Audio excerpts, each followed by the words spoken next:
morning, everyone. Good morning. I think I'm early.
Where? Your house. Why would she? Oh, And we came early. We're going to go back and get them. well, I introduced the house. Yeah, of course. But when people come, okay, I'm early. So you've organised her. She's gone back to get her. Yes. She's gone back to get her. Yeah. Okay. I'm sorry about that. I was early today. Okay. So relax, drink your coffee, have your cigarettes. Yeah, okay. We're not. Really. Yes, good, I will do. Thank you. Ay, con Would you like to have a coffee? No. Sorry. It's my $25 coat. I bought it in Denmark like 6 years ago. And I feel like, whenever I wear it, I feel like Superman. So I always put it over my shoulders. I don't wear it, it's way too big. So I can't live without my coat. 25, I went to do a second-hand shop, and now I see maroon. I go, okay, that'll do. Everyone who sees it says, what a lovely coat. Everyone who sees me in these 14th century clothing, and they see my coat, and they think it looks nice. I don't know why. One guy in Brooklyn, on the train, he came up to me, he says, ma'am, I just want to tell you, you are fresh. Now, I didn't know what fresh meant. I said, fresh? He said, yes, cool, fashionable. I don't know what he saw. I mean, I wear the same clothes every day. It was so strange. Fresh.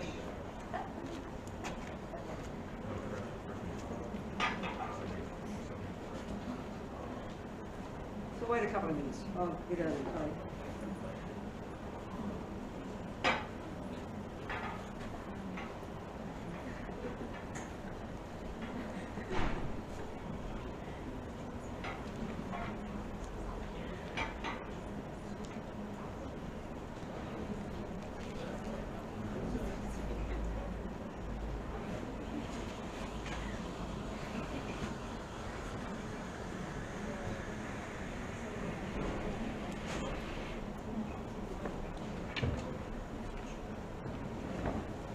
Morning.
Grab your tea, let's start.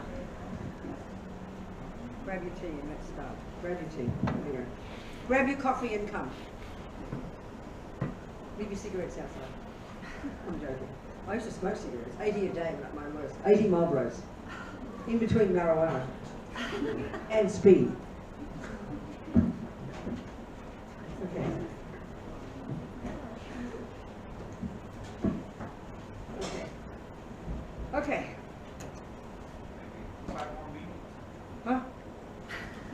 start? It doesn't matter. Yes. I mean, what to do? Some people they are late. I know that.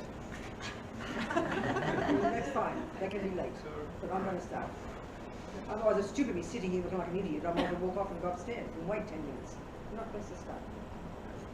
All right? All right. They know it starts at 10. They don't, you don't wait for movies. Don't wait at the cinema for people to come. You just come late, isn't it? Yes. So do your job. Just in case. Ok. Ne bucurăm să avem pentru a doua zi pe Venerabila Robina. Ea predă un weekend retreat care se numește Compasiunea curajoasă și dezvoltarea conștiinței emoționale. Astăzi vom avea o zi despre dezvoltarea compasiunii. Can you hear him? Ok, I take the mic. Okay.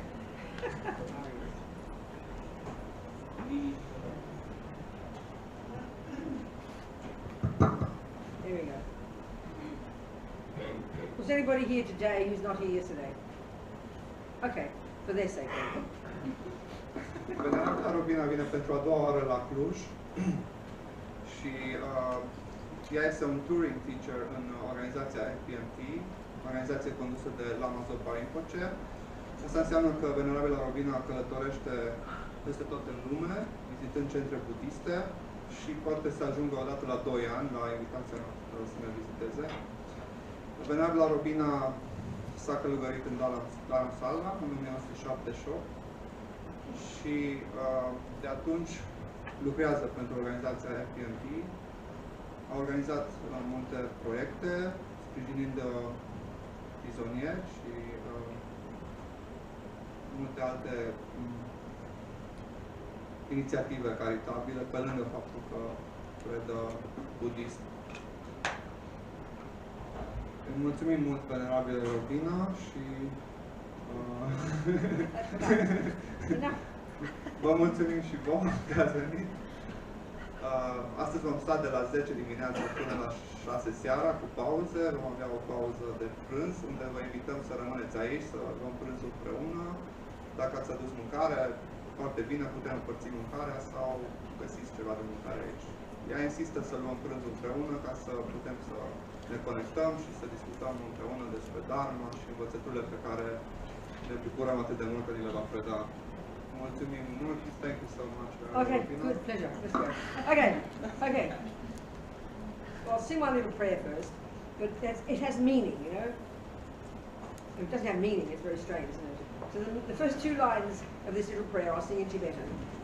For those of us in the room who kind of already identified as being a Buddhist, it's reminding us of our reliance on the Buddha and his teachings. And the second 2 lines are just expressing an altruistic kind of, or a motivation, a reason for our listening to these words today, to think about the meaning, you know, is to listen to it as tools, as advice.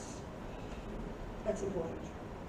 And the advice is for 2 things. One is to help us develop our own amazing potential, which is the fundamental part of the Buddha's view, so that we can be a benefit to others.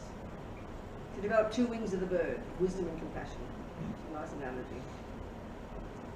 Sangye charan soke chognam la jancho baru dagni kyab suchi dagi chönyen gipe sonam ki drola penche sangye drupha shok sangye charan soke chognam la jancho baru dagni kyab suchi dagi chönyen gipe sonam ki drola penche sangye drupha shok Sangye charan soke chognam la jancho baru dagni kyab suchi dagi chönyen gipe sonam ki drola penche sangye drupha shok.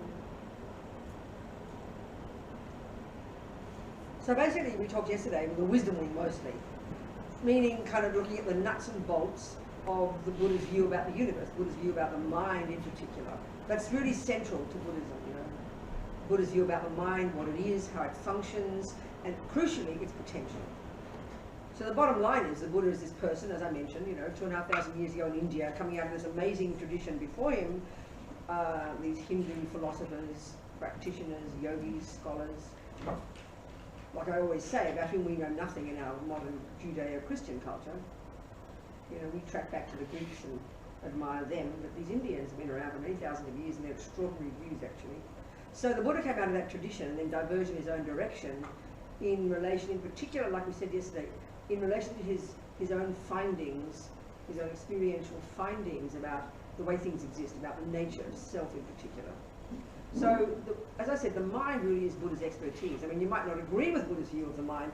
There's extensive, the heart of a Buddhist, the heart practice of a Buddhist is learning to know, become familiar with, and to unpack and unravel the contents of your own mind, and in order to change the way we see things, change your mind, you know.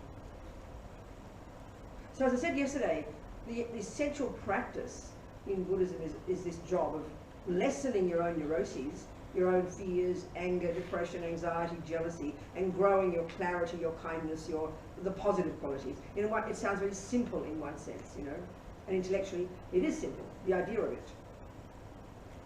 That's the key job of being a Buddhist.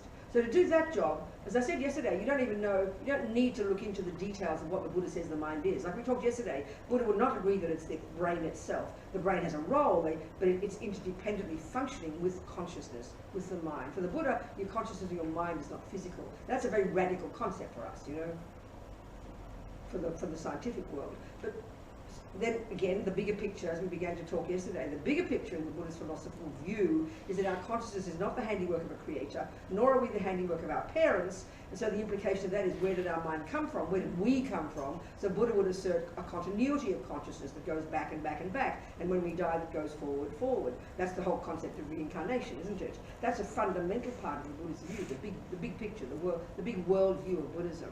But the thing we stressed yesterday, you don't have to worry about what your mind is. Don't think about that. Forget about whether reincarnation or anything else. Forget about whether you believe in a creator or you believe your mother made you. It doesn't matter. One fundamental application of what we're talking about, anyone can do it. It's evident, but it demands that we really have some integrity and learn to look into how we think and feel. Whether you think it's your brain that's functioning or something else, it doesn't matter. It doesn't matter. This can really be applied by anybody. But it's the hardest job you'll do, like I said. What's the reason? Well, why is it difficult for me to look into here and see what's going on in here? Because one of the major reasons, of course, as I said, since we're born, the instinctive place we look is out there. So if we're happy feelings in here, we attribute it to the things that happened out there. If I've got unhappy feelings in here, we attribute it to the things out there. So already that's our addiction. Never even mind the reasons for that. Buddha's got all these explanations, karmic imprints, habit, all this. Forget all that. The heart practice is to have this courage to look in here and actually know that I can learn to see things differently, to interpret things differently.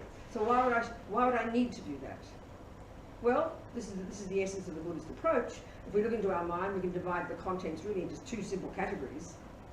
The stuff that's neurotic, fear-based, I-based, disturbing, distressing, unhappy. We can call those attachment, anger, jealousy, anxiety, depression.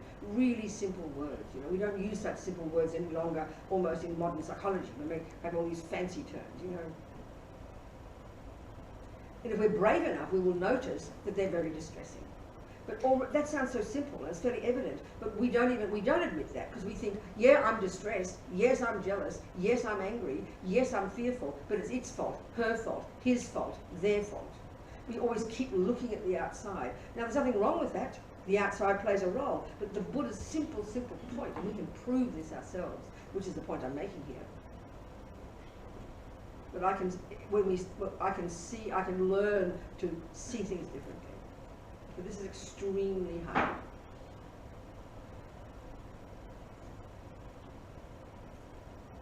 In other words, when there's an annoying sound, use a simple example.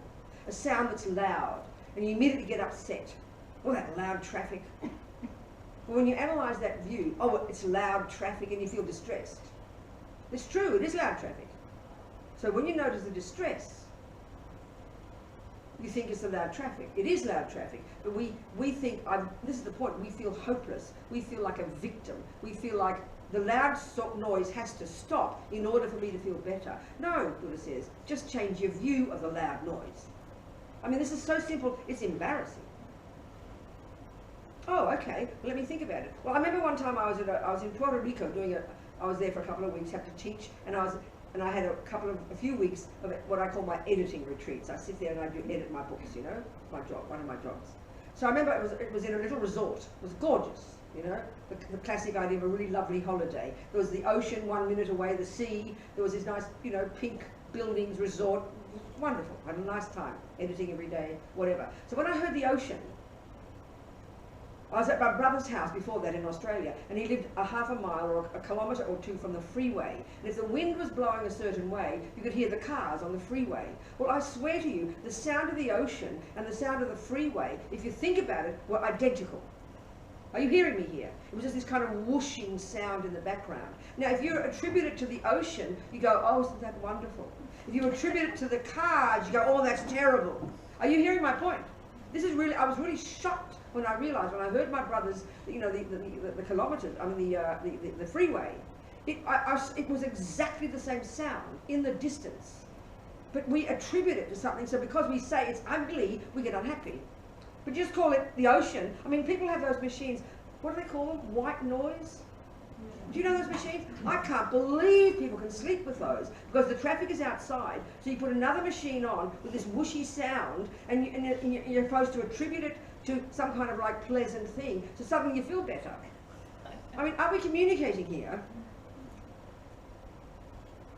So it's just call it something different. I mean, it sounds kind of almost ridiculous, but in essence, this is Buddha's point.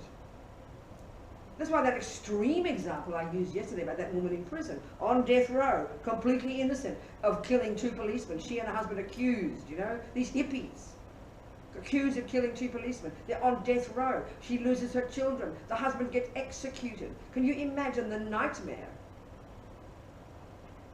So she said, I realized at some point I couldn't change anything.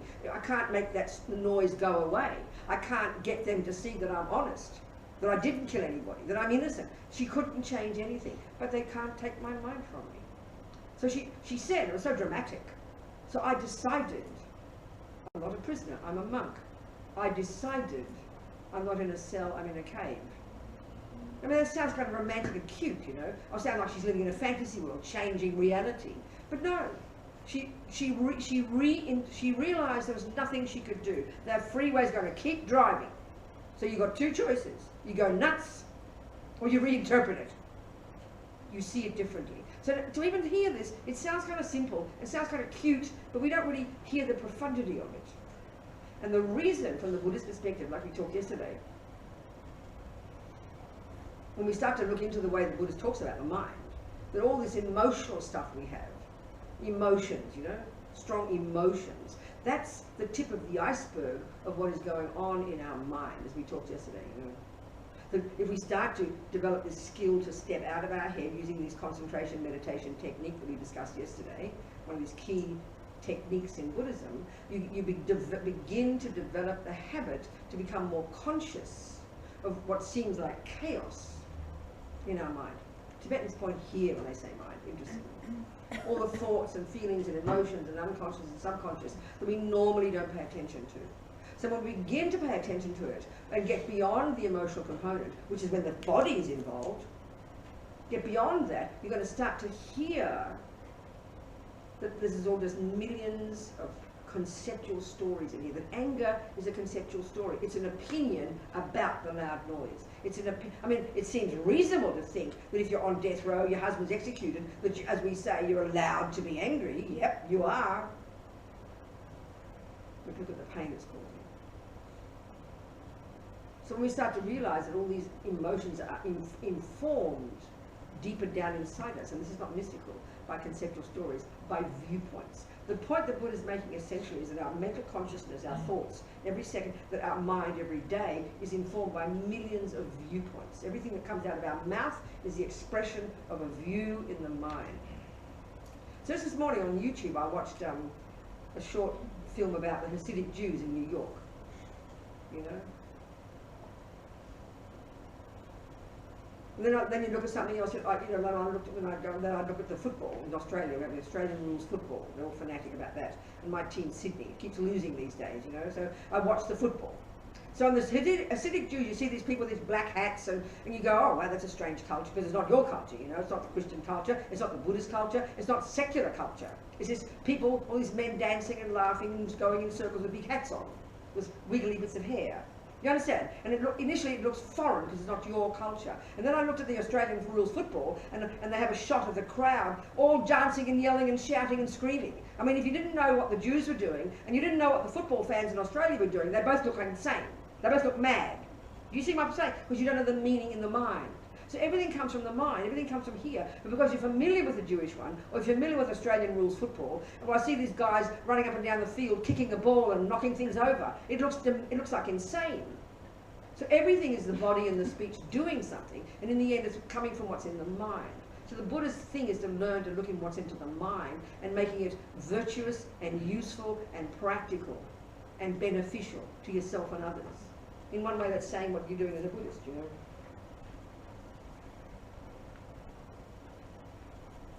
So yesterday, anyway, we talked a lot about this. We talked about the mind and how to become familiar with it, and how to lessen the neuroses in our own mind. Why? Because you get less. Because because you get more happy. You become more content. That woman on death row, realizing she couldn't change anything, had no choice. She saw, had no choice, for her own sake, to learn to see them, to make the most of her nightmarish situation, to see the good things about it. That's a simple way of putting it. I mean, it sounds like shocking in some way, you know. And who was the beneficiary of that? She was.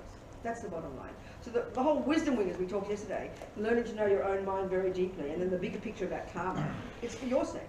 You're the beneficiary of this. It's a way of seeing things, you know. In order for you to become less neurotic, less fearful, less depressed, more kind, more wise, more content. Bottom line. Then on the basis of this, then you can start to be useful to others. Like I talked yesterday, we're so caught up in our own misery, so caught up in our own attachment and fears and neuroses, you can't help a fly. You can't help anybody because you can't see past your own nose. You know, you're overwhelmed by ourselves.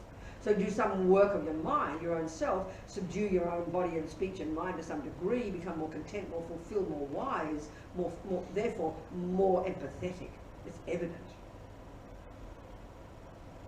So let's look at some of that approach. This is the compassion wing.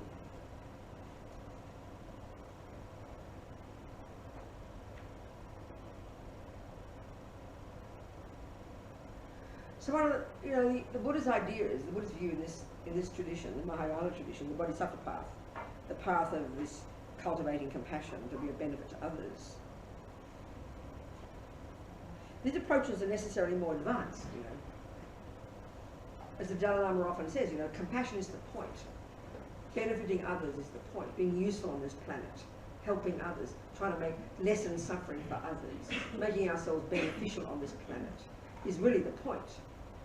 But you can't do it without first doing the wisdom wing. In other words, if I'm full of neuroses and fears and depression and anxiety, like I said before, I can't help anybody. And in fact, I'll make a mess. So developing my own self to some degree is a prerequisite for being of benefit to others. And this is where, again, like we said yesterday, we've got to taking on board here, at least the theory, the Buddha's view of the mind, very specifically distinguishing, very precisely and specifically distinguishing between the neurotic states of mind and how they're very disturbing and how they have this factor of being delusional, and then the valid states of mind, the useful states of mind. And there's a big distinction. We know this kind of casually, but this is a key factor in the Buddha's psychological analysis of the mind. So the positive states of mind are necessarily empathetic. They're necessarily connected to others. They're altruistic. And the Buddha's view is, when we began to talk a little bit yesterday about reality, ultimate reality, the way reality is for the Buddha is that things exist interdependently. Everything exists interdependently. You can't pin things down. So when we're caught up in our own ego, caught up in misery, caught up in attachment and depression, we're completely not in touch with reality. There's a vivid sense of me here and you there. And all our suffering comes from this, Buddha says. So lessening those neuroses gets us, one, more empathetic, but two, closer to reality. Because when you're connected to others, there's a sense of connectedness. It's kind of evident. You know? This is reality, Buddha says. Things are anyway connected.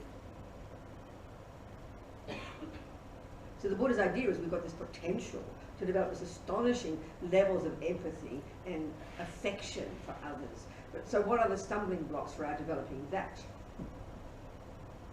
Well, right, like we said yesterday, the Buddha's view of all these neurotic states of mind, he narrows them down to three, the three toxic emotions, as they call them, the three poisons, this ego grasping, a primordial misconception of the wrong sense of, a misconception of how we actually exist, which sounds pretty abstract to us because we don't think like that. Then on the basis of this is huge emotional hunger, always dissatisfied, always wanting something more, always therefore grasping at something out there, giving it this power that it doesn't have, therefore always disappointed, and then aversion, these three toxic emotions, seemingly so simple. So now let's look at these in relation to the beings of this planet. And on the basis of these three states of mind, we can see that there are three categories of sentient beings as far as our mind's concerned. Those that we're attached to, whom we will call our friends, whom we do have love for, whom we do have compassion for.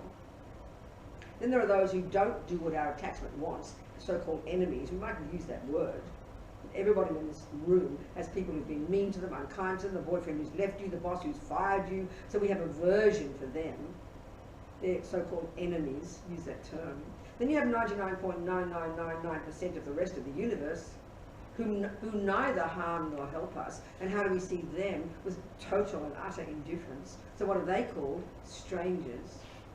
Friend, enemy, and stranger. Sounds cute and simple, but it's true. There's no fourth category of sentient beings on this planet. There are those you adore because you're attached to them. There are those you don't like because you have aversion for them. And there are those about whom you're indifferent. The vast majority of the planet. So this very one of these fundamental techniques, all these meditation techniques and ways of arguing with ego's misconceptions, this is very much the way we're talking about practice here. Not sitting there spacing out, but using our capacity for clear analysis to use our positive states of mind to argue with the neurotic ego-based states of mind, being our own therapist, as Amiyashi puts it. So this particular meditation, which is like an analysis you're doing in your mind, and you, even as I'm talking, think about it. I mentioned it briefly yesterday.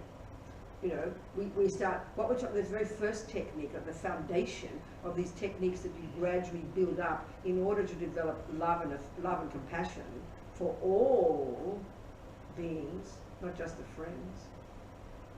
It sounds pretty shocking on the face of it. So the logic for why we don't have that now is because we're addicted to the attachment to friends, aversion to enemies, and indifference to strangers. And we don't question that. But that Buddha says that's all projections of ego. Projections, I mean, we should be embarrassed even to admit that's how we see the world. But we don't question it, because it's, I mean, monkeys and dogs and ants live like that too. We have friends, enemies, and strangers. We adore the friends, can't stand the enemies, and indifferent to the strangers.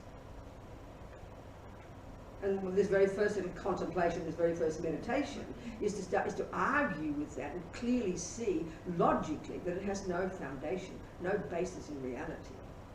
And this is just the first of these many little techniques that you build up gradually on top of each other, that culminate in this extraordinary state of mind. They call it in Sanskrit bodhicitta, awakening mind, which is referring to this extraordinary view, this attitude that one cultivates eventually. Don't hold your breath, it takes time, where you genuinely now truly see others as precious. You truly cherish others more than self. So those words are shocking for us in ordinary psychology. So we'll discuss it as we go. So the foundation for the developing of these attitudes, which we grow slowly, is this one called equanimity. Equanimity. It's got different definitions in Buddhist psychology. In the wisdom wing, where you're working on yourself and you're beginning to subdue your body, subdue your speech, subdue your mind, become very familiar with yourself, become grown up, become accountable, you become more stable, you develop more equanimity within your own self, less up and down like a yo-yo, you know? So here the equanimity is a different definition. It's referring to other beings, our attitude towards others. So this is already kind of profound, and this is the foundation kind of attitude to cultivate. So what is this equanimity? Well, by doing these analyses internally in meditations, what we're trying to cultivate is the heartfelt recognition that so-called friend, enemy, and stranger are equal to each other from one point of view. they all wish spontaneously to be happy and all wish spontaneously to not suffer. So these are crucial meanings, because in Buddhism, love is defined as the delight that others are happy, the wish that others are happy. And compassion is defined as this empathy with others' suffering, this wish they not suffer. So love and compassion are related to happiness and suffering, but for others. You first, in the first practices, as we discussed in the Wisdom Week, you've got to first recognize that you are sick of suffering and you want happiness. And so the basis of your practice, controlling your body, speech and mind, being your own therapist, is related to you stopping your own suffering and you getting happy. And when you know it for yourself, it's easy to see it's the same for others. So this equanimity, that as I'm talking, just have in front of you 3 people right at this moment. To the left in front of you, think of a person you adore, your latest beloved, In the front of you, right eyeball to eyeball, the person who's mean to you, even if it's 25 years ago and you haven't forgiven them yet. The boyfriend that's just left you, the husband that was mean to you, the boss that fired you, your mean mother, whatever it might be. Anyone. We've all got people who've been mean to us, whom we have aversion for, and who, our hearts are broken. So think of a person right in front of you, eyeball to eyeball, whom you can label enemy for the sake of this little discussion. And to the right, a boring person, a person whom you hardly know, but stick their face there. Like some of the people in this room, you haven't seen each other before. Maybe you've seen their face. Put them there because they're a stranger. And we'll do the analysis and you'll see, you'll understand exactly what I'm saying. So right now, how do we see these 3? Like I said, because I have attachment to the beloved. And as we talked yesterday extensively, attachment is, the essence of attachment is an over-exaggeration of their deliciousness. And therefore a huge over-exaggerated expectation of their job to make me happy. Or this fundamental part of us that believes that I should get what I want every time and I should only get the nice things. So we dump all those expectations onto the beloved. And as long as they do what I want, as long as they fulfill my needs, I'm prepared to have love and compassion for them. But if they chuck me out and, throw me out for a younger version, like the boyfriend, suddenly overnight the beloved turns into the enemy, don't they? We know that. We know that. We don't analyse it like this, but it's very evident. So then the enemy is the person who's harmed us to some degree, or just a person we don't like, a person at work who irritates you, not to mention the one who's really harmed you. Then the stranger is a person necessarily who's neither harmed nor helped you, but whom you are. Therefore, that's the logic for why you have indifference. This is the point we're trying to prove here, that these views we have of so-called friend, enemy and stranger are utterly I-based. They're utterly I-based. I mean, we ought to be embarrassed. We see the world this way. In other words, we see the world through the lenses of our needs, necessarily. This is how we talked extensively yesterday about attachment. We don't question it. It just feels normal to us. Everybody does it. So what we're trying to prove here, what we're trying to do here in this type of analysis, and you can do it extensively in a retreat, in meditation, you do it throughout your daily life, but the attitude is this one. You're trying to prove to yourself, using logic, to argue with ego's misconceptions, that from their point of view, from the point of view of the 3 people, from their point of view, they are identical to each other from one point of view. They all wish to be happy. They all wish not to suffer. It seems kind of like boring in a sense, but when we do the analysis, you'll see it's kind of profound. But that's not how we see them now. We see them only we see them through the lenses of my needs. If they fulfill my needs, they look gorgeous. If they don't, they're horrible. And if they do neither, I don't care. Look at it. When I opened my iPad one day, where's my iPad? Somewhere. And I, read my New York Times. And I saw a heading on the homepage. And it said, 350 people die in ferry accident in Tasmania. Well, Tasmania is Australia. That's my people, isn't it? I went, oh no, and I read the story, and then I read the heading again, and then I realised it didn't say Tasmania, it said Tanzania. I went, oh, it's okay. Do you understand? Because they're strangers. I don't know Tanzanians. I have to think, oh, and then I caught myself. I thought, oh, Tanzania, where's Tanzania? So I read the story and tried to have compassion. Because it's not my people. That's called strangers. This is a cute example, but we can see we are all like this automatically. So the Buddha's view is, because we're all imbued with these 3 toxic emotions, it's kind of the thing that defines all of us as being ordinary people, And again, because it's universal, like I said, the monkeys and the dogs and the ants live like this too. It's in all of us, So this is, we're questioning even that here. So we're looking at the three poisons, the three toxic emotions in the wisdom wing, but here we're doing the same work, but now in reference to sentient beings, in reference to other. So the key thing in the compassion wing, we continue to work on our mind, that doesn't change, but now it's in reference to breaking down the barriers that ego grasping and the neuroses have cultivated, that causes us to see others as, to break down these artificial barriers that ego grasping and attachment and aversion have created. So what's some of the logic we can use to prove that enemy, friend and stranger each want to be happy equally and each not want to suffer? Which becomes the basis for our then gradually developing love and compassion for all of them, which is the entire universe. Right now the logic like I said, right now the logic we use, the so-called logic, ego's logic, which is not logic, the logic that ego uses for why I love that person and I don't love that and I hate that person, the logic is evident. It's from my point of view. If they satisfy my needs, they're gorgeous. If they don't, they're horrible. We don't question that.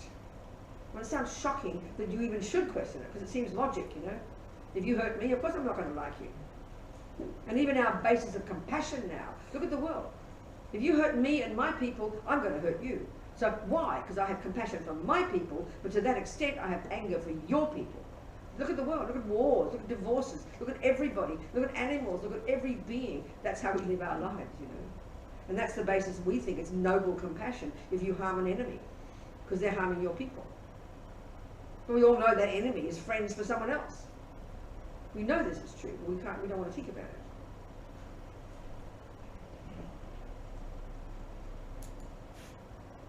So first, one good example. Think of yourself. Right now, it's yourself. And then see these three people in front of you. Real people in your life. A friend, an enemy, and a stranger. Now, think of the friend who would, let's say this person adores. Let's say you're the one you're using as a reference point. Now look at your friend, and let's say maybe this person's in love with you.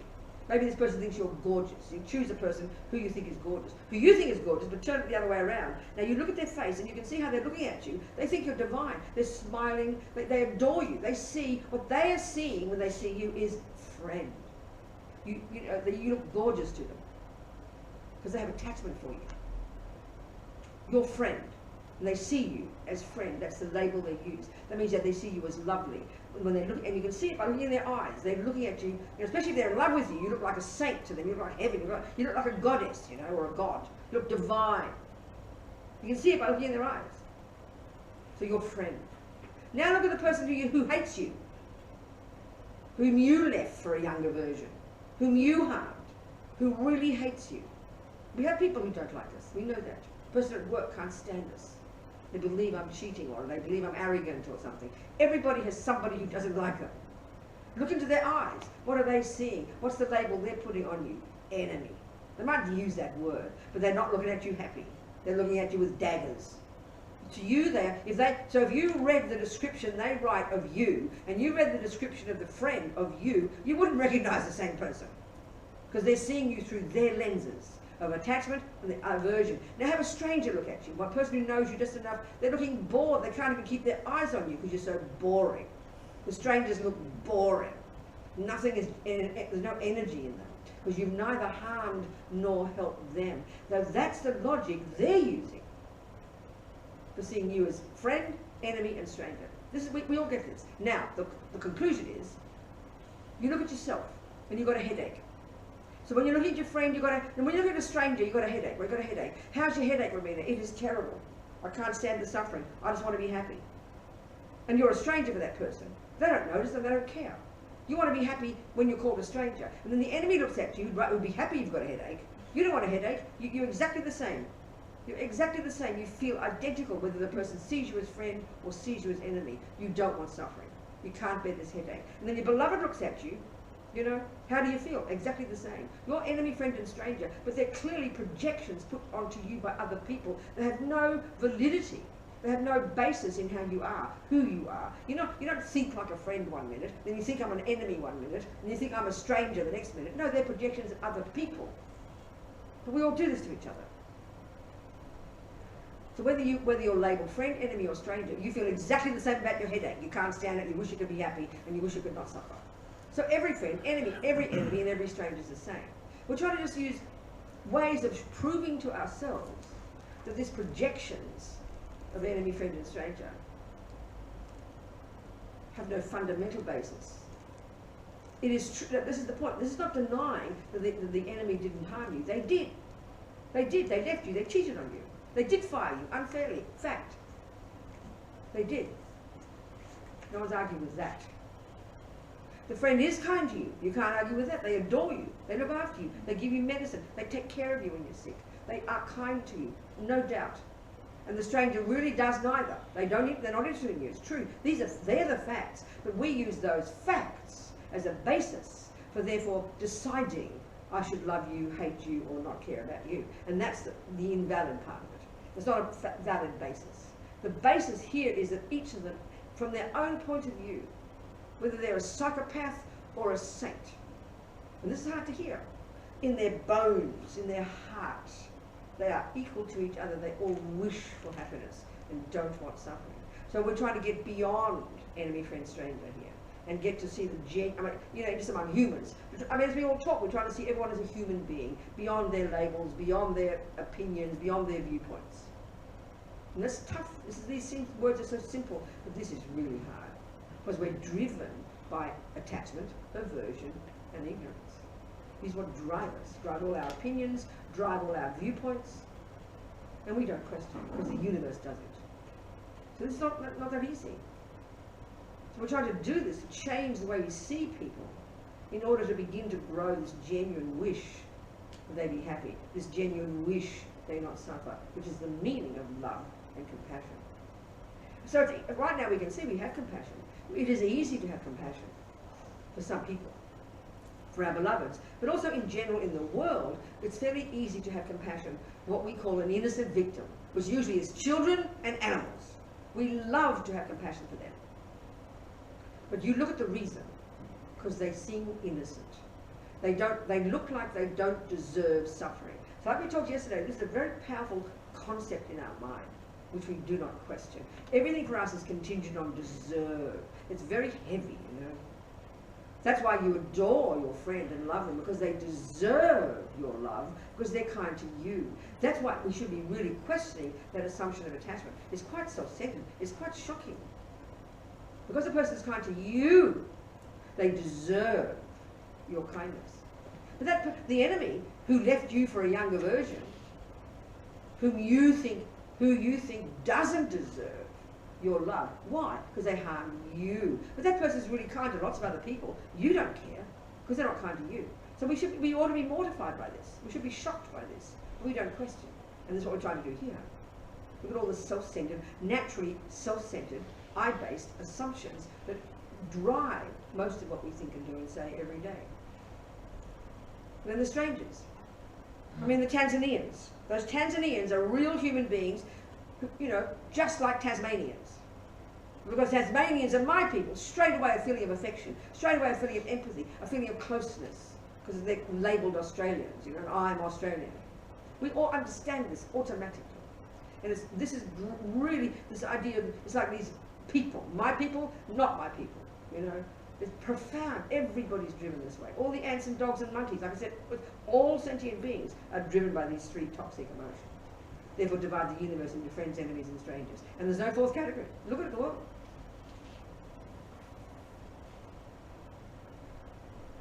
So in the compassion week, we're trying to go beyond these labels. And this is not easy. You've already got to be fairly stable and have done some reasonable work in the wisdom week on yourself and stabilized your mind, become more accountable, understand yourself well, because this is not that easy to do. If you've just been abused by somebody for 20 years and you've just left them, and then you hear that they want to be happy just like everybody else, of course you can't hear that. That sounds shocking to your ears. So you're not ready to hear this. This is necessarily more advanced. This is where it's interesting. I think we think of spiritual practice. We think spiritual, first of all, is very much to do with love and compassion, the good qualities. And it's true. Buddha agrees, absolutely. But the way the Buddha's teachings are presented and the practices, they're very incremental and progressive. So like we talked yesterday, we're looking at, the long-term goal in the Buddhist view, like we mentioned yesterday, is this to develop this extraordinary potential that we all have. to be beyond the neuroses, beyond suffering, to have clarity and wisdom, and to give up the delusions and develop to perfection all the goodness. That's the long-term, goal, the meaning of the word Buddha. It's long-term. But the implication is to at least lessen these. So when we can start to understand this in the wisdom wing ourselves, learn that in ourselves, then we can get enormously stable, more clear, more relaxed, more steady. Then we have an ability to begin to look at the crazy world and realize we're all in the same boat. But if you're overwhelmed by being a victim, full of suffering, boyfriend's horrible to you, life is awful, everything, you're just like living in misery and can't do anything, have no power, then how can you possibly have compassion for others? How can you possibly even begin to think of helping others? So the practices are kind of incremental. The very first level, given that we're driven by these three toxic emotions, all the other dramas, then the first level is not even worry about your mind, you just control your body and speech. Behave better. Don't go around harming. For your own sake. Then you can start to look at your mind. Now we can go to the compassion wing. Start to see that everybody's in the same boat. Everybody's driven by attachment. Everybody's driven by aversion. Everybody's driven by the neuroses. We're all driven. We're all the same. It's universal. That's the Buddha's view.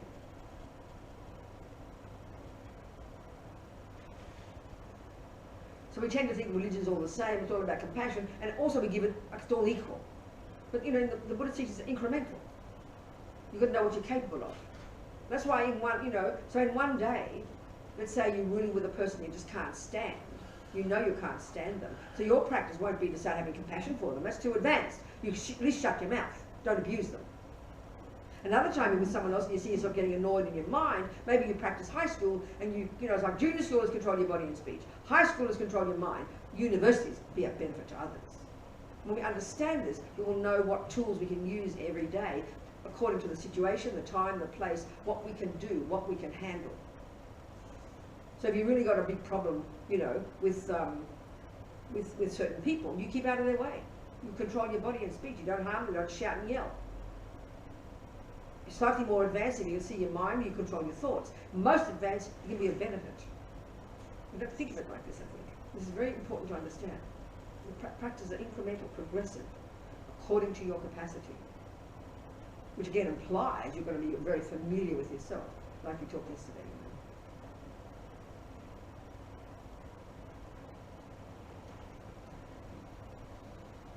So how do you practice equanimity, as we call it? Apart from meditation, where you do the analysis and really kind of learn to use logic to get more stable in your conviction of this truth, that enemies, friends and strangers are the same from the point of view of wanting happiness and not wanting suffering, then how do you apply that in daily life? Well, it's easy. Let's say you've got a child and you adore your kid, and she's playing with the next door neighbour's kid whom you can't stand. She's a creepy little girl. You can't bear her. We know this. Your kid's divine, you can't stand the kid next door. Well, equanimity would mean, give it a break, Robina. My beloved wants to be happy and doesn't want suffering, I know that, but so does the smelly kid next door. She feels just the same. In her little heart, she wants happiness and she doesn't want suffering. This we have to prove is true. Is true. Check yourself, like I said. Whether you're labelled as enemy, friend or stranger, you don't feel any different. You still want happiness every second, and you don't want suffering every second. This is logic, so that's the same with others. But as we talked yesterday continuously, which is the way the Buddha talks about the mind, these neuroses in us are, as Lama Zopa puts it, are decorating on top of what does exist, layers upon layers of characteristics that don't exist. So attachment puts on top of the people we adore all these qualities that they seem to possess of being divine. Then when they leave you for the younger version, suddenly they look ugly overnight. What happened? They've got no more wrinkles, they've got no more grey hairs, they've got no fatter, but suddenly they appear like an evil person to you now. Why? Because aversion has arisen in your mind, and now they're your lenses, and now they appear ugly to you. This should blow our mind. This should prove to us that we make things up, that we don't learn that from it. Because why?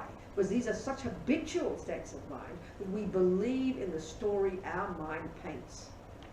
So if I see him as divine, I believe that the divineness is in his veins along with his blood. and he's intrinsically divine. And then when he leaves me, I now see him as ugly, and now I think all of a sudden, same body, same hair, same everything, no difference. Photo taken of him yesterday, photo taken of him today. Yesterday he looked divine, today he looks ugly. That should blow our minds. We should be embarrassed by our intelligence, but we're not. Why? Because we've been doing it for a long time, Buddha says, and we believe in our story. We believe that what I'm seeing is the truth objectively. This is the way Buddha talks, across the board. This is why we suffer. This is why we have to change our minds. Not have to, but if we want to be happy, change our minds. Because what we're doing is we're projecting nonsense onto the outside world. All the time. All the time. This is why when we talked a little bit yesterday, let's do that now, when we look into the neurotic states of mind, attachment, let's say, which over-exaggerates the deliciousness of something, and then how it blinds us from seeing reality. And this is really powerful if we look at, especially if we look at when we have a certain attachment, and this is the Buddhist view about karma. You come programmed into this life with a certain tendency to do certain things. Like I said, you know, Buddhist view isn't we don't get that from God, we don't get that from mummy and daddy, we bring our own tendencies with us. So, you know, an example, for example, let's say a person who goes fishing. I mean, some of you guys might fish, I'm not trying to be rude. You know, so fishing is called killing sentient beings. It's called killing, that's a fact, we know that. So, a good example, there's always these two examples I use, and this is part of the reason, this is the reasoning for the Buddhist view about karma, how we come programmed into this life with our own tendencies. So there's one example I use, a friend of mine in Australia, her boy, he's now 40-something now, but when he was 3, she was taking the lice very carefully out of his head. She's a Buddhist, trying not to harm the lice. Well, the little boy is 3 years old, he was in tears of compassion for the lice. Mummy, don't hurt them, it's their home, leave them alone. He was in tears trying to get her to stop hurting the lice. Now, she hadn't had time to teach him this. You know, you see my point? It just seemed like out of the blue, 3 years old, you know. So the Buddha's explanation, this is, as we've been saying, is he's come programmed into this life, clearly with a tendency, and he's 40-something now, and he's never had a wish to kill anything. So we can deduce from the Buddhist view that he's programmed his mind, this is the meaning of karma, with a tendency to not